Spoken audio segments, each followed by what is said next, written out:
Просто чим довше ви залишаєтеся в одному місці з вашою командою і ще й робите звуки, тим більша ймовірність того, що ви станете ціллю обстрілів. Да, нас уже предупредили, что это очень опасно. We were warned that it is very risky and dangerous. Мы собирались с командой в понедельник и решали, как это будем делать. But we had meeting with our team last Monday, and we were deciding how we will do that, how we would do that. Мы планируем ехать 3 машинами. We are going to use 3 vehicles. Одни будут доставлять, то есть работать по гуманитарной программе, еда и медикаменты. And one part of the team will work in humanitarian direction, so they will deliver food and medical aid. Одна команда будет бурить. Another team will do the drilling. И сейчас мы заняты тем поиском камуфляжных сеток специальных, чтобы закрыть, сделать такой навес большой, чтобы с дронов разведки нас не было видно. And now we are looking for the camouflage nets in order to cover this drilling station, that it will not be seen from the drones of the Russian army. Рассчитываем все риски, но мы едем. We count all the risks, but we still go. Now, I noticed in your videos that prayer is an active part of your deployment to the field. Я помітив з ваших відео, що молитва – це частина того, коли ви їдете на місію, на роботу. Now, I'm impressed with the answer to prayer. І я вражений тими відповідями на молитву. Considering that your team has been on the field in combat zones for months and months and months, and not a single person has been injured. І враховуючи те, що ваша команда, ви піддаєтеся ризикам у цих зоні бойових дій, і вже місяцями, і ніхто не був пошкоджений, поранений. I could see shell damage on some of the vehicles, but they were still operable. Так, я бачив, що деякі з машин, вони отримали пошкодження, але все одно можуть оперувати. But one example you gave to me seemed particularly illustrative of God's divine protection. Tell the viewers about the explosion that was 5 meters away from your people. Так, і чи можете ви поділитися оцим дивом, як ви були збережені, при тому, що за 5 метрів від вашої машини взірвався снаряд? Ну, это был окраина Солидара. It was a suburban of Solidar. Это полторы недели тому назад было. Outskirt of Solidar. It was 1.5 weeks ago. На окраине Солидара уже шел бой. And there was a fighting there. А мы привезли гуманитарную помощь. And we brought humanitarian aid. И были открыты ворота. Был обстрел уже, прямой обстрел. And there was a direct shooting and shelling. Strike. И с нами был военный администратор Солидара. And there was a military administrator of the town with us. Он предупредил нас, чтобы мы завезли автобусы на территорию частного сектора. Вот. And he notified us that you should bring your buses to the private section of the town, your vans. Вообще практически вся команда вышла из автобуса, и они вошли для того, чтобы быстро разгрузить. А водитель, наш брат, остался еще в автобусе. В это время произошел взрыв, то есть попадание в 5 метрах от машины. Almost all our team got out of the vehicles in order to do the loading, unloading, and our driver, he remained in the vehicle, and then an explosion happened 5 meters away from the vehicle. Причем обстрелы идут, это минометные обстрелы, они очень быстро, так бах-бах-бах-бах, то есть между попаданиями очень часто. And it was not a single Shell. It was like mine throwing. I don't know how to translate it. And it was one by one.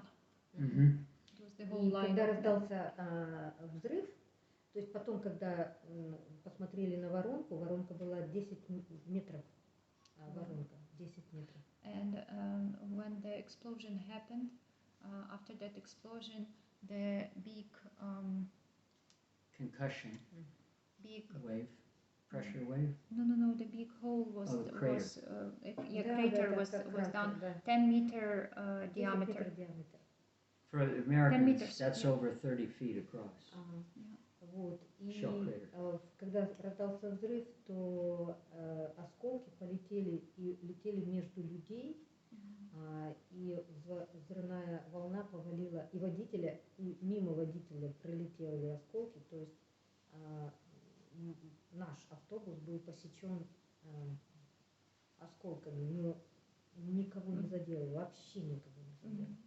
And when the explosion happened, the wave from the explosion, there was the wave, and also there were fragments, and they were flying among us, but not single one entered or injured people, the team members. Там дом, видео есть, там дом, он был посечен осколками, и улетели осколки на кухню, пробили холодильник, там мебель, но ни один человек, ни из наших, ни из гражданских, не был задет. So, and those fragments, they cut our vehicle, they cut the house, they cut the furniture in the house, but no people were injured, neither our team members nor civilians who were there. That's God. truly a miracle. Yes. Truly a miracle. Но в это время, кстати, я хочу сказать, когда или я еду с командой, или только братья, в это время мы знаем, когда они находятся в зоне боевых действий, и церковь прилежно молится, прилежно, постоянно. Yeah, so we inform when we are there in the combat zones or active zones, war zones, we ask the church to pray, and they know our movements, and they pray during those moments very diligently. Wow. Yes. Well, for more information about this ministry and how you may contribute towards it, you can go to the Facebook page of Covenant Global Ministries USA. It sometimes referred to as CGM USA. And we hope to be posting links to these YouTube videos that Oksana mentioned.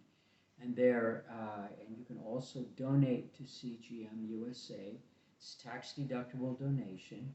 It's through Zelle is the easiest way. You just use the address, it's email address of donatecgmusa@gmail.com. And be sure to send a message on Facebook letting us know you made this donation and what it's for, so we could promptly get back to you a donation receipt. Any final comments that you'd like to add, Oksana? Якийсь такий коментар на прощання, який ви хочете додати? Я знаю, что войну никто не планировал. I know that the war was not planned. Но Господь нас подготавливал к этому, что будет война. І ви маєте на увазі серед нас ніхто не планував. Да. Among us it was not planned, but the Lord was preparing us that it will be there. It would be there. И мы знаем, что все, что происходит, это перед пришествием Господа. Мы не удивлены. And we know that these things are happening before the coming of the Lord, so we are not surprised. И мы, как верующие люди, мы хотим, чтобы как можно больше людей пришло ко Христу. And we, as believers, we want that as many as possible people would come to Christ.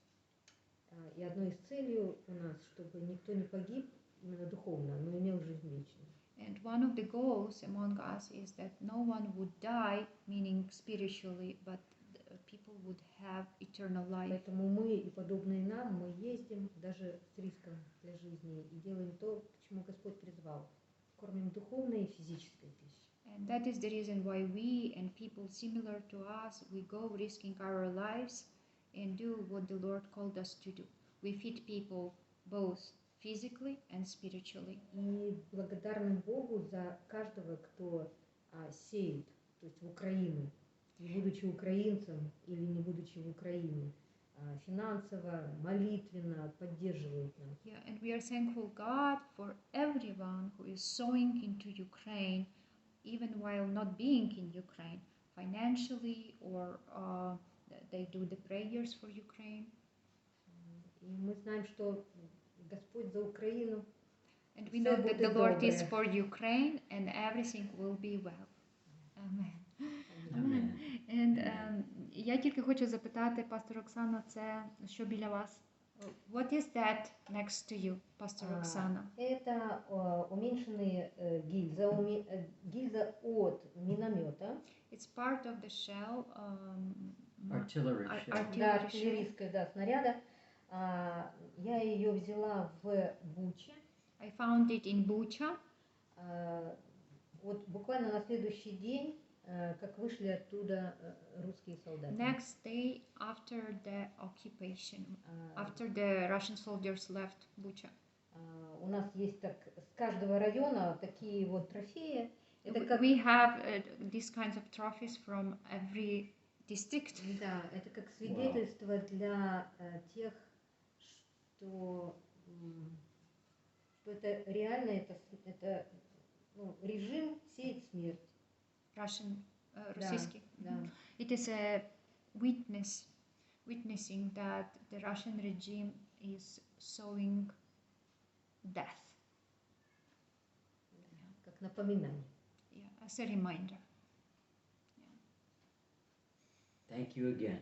Дякуємо знову вам, пастор Оксана. God bless. God bless.